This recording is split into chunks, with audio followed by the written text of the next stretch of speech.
सभी भारतवासियों को प्रणाम, सभी धर्मों को नमन। आज का जो मेरा विषय है वो भारतीय संस्कृति के लिए बहुत ही कड़वाहटों से भरा हुआ है और बहुत दुख के साथ कहूँगा कि सच भी यही है। आपको पता है, मेरी भारतीय संस्कृति में जब किसी बेटे का जन्म होता है तो कोई पिता ये नहीं कहता कि मेरे घर में कुबेर ने जन्म लिया या किसी देवता ने।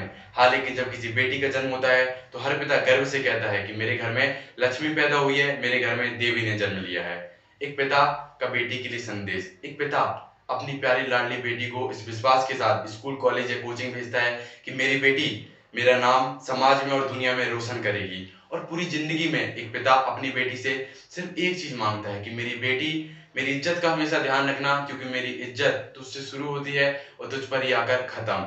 अब वो बेटी ध्यान से सुने जो अपने पिता को कलंकित करती हैं। कैसे?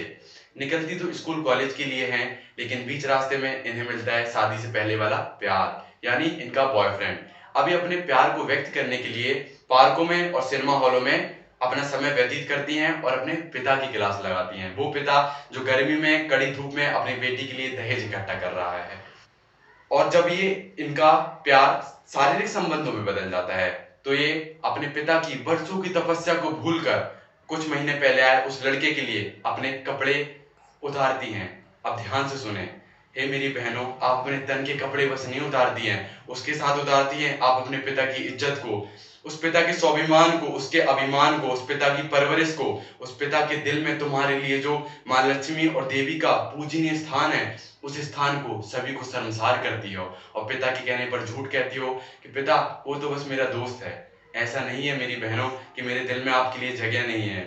मेरे दिल में आपके लिए इतना सम्मान है कि आपका पैर और मेरा सिर। लेकिन हाँ, उन बेटी के लिए, उन बहनों के लिए जो अपने पिता की इज्जत आबरू, अपने घर की मान मर्यादा को हमेशा साथ लेकर चलती हैं, मर जाती हैं लेकिन अपने चरित्र में दाग नहीं लगने देती। ना कि उन बेटियों के लिए, उन बहनों के लिए जो अपने पिता की आंखों में धूल झोंकती हैं।